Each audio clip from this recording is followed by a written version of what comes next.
Salam alaikum, j'espère que vous allez bien et j'espère que vous avez appris des choses intéressantes depuis notre dernière séance. Dans la séance d'aujourd'hui, on va rester bien entendu dans le même cadre, celui de la création de valeur. Nous sommes en train de nous baigner dans la finance de marché pour comprendre toutes les facettes de la création de valeur. La facette qu'on va voir aujourd'hui est une très grande théorie de la finance de marché, à savoir la théorie du signal.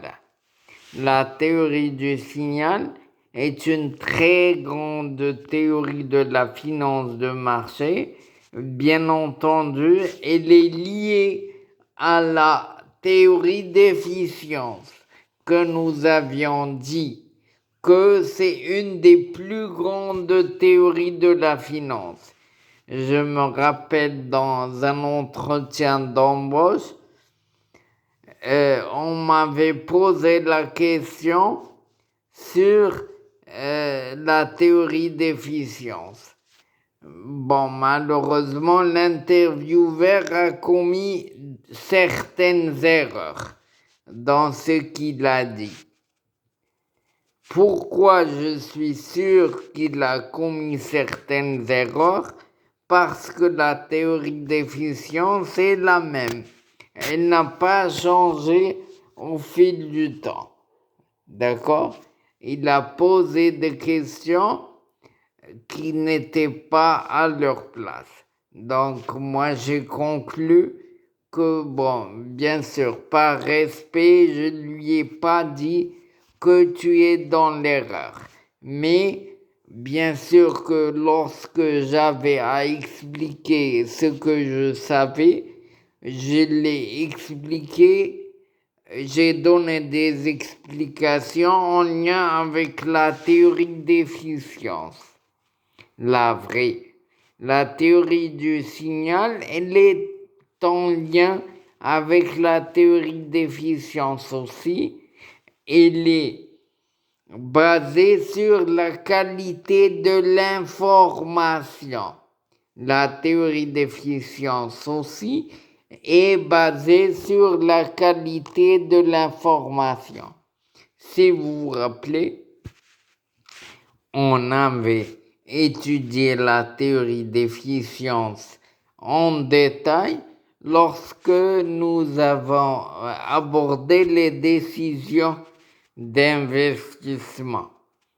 D'accord? Donc, la théorie du signal, c'est un apport de Ross en 1976 et le principal enseignement de cette théorie, c'est que l'information qui est communiquée par l'entreprise est perçue comme un signal par le marché, comme lorsque vous conduisez votre voiture.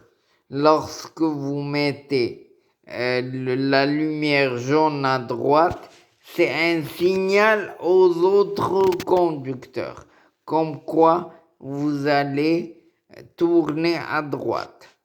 La même chose si vous mettez le signal à gauche. Donc c'est un signal aux autres conducteurs que vous allez tourner à gauche. C'est la même chose pour la théorie du signal. L'entreprise, lorsqu'elle communique des informations au marché, eh bien, ce sont des signaux que l'entreprise communique au marché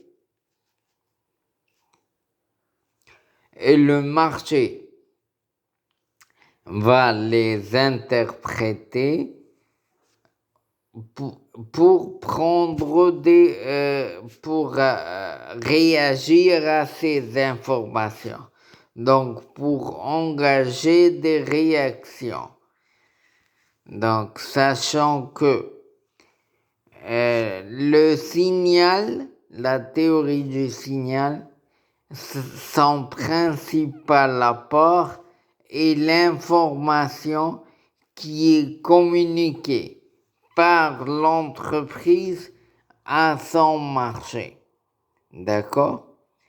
Donc, c'est la principale information à retenir de cette théorie.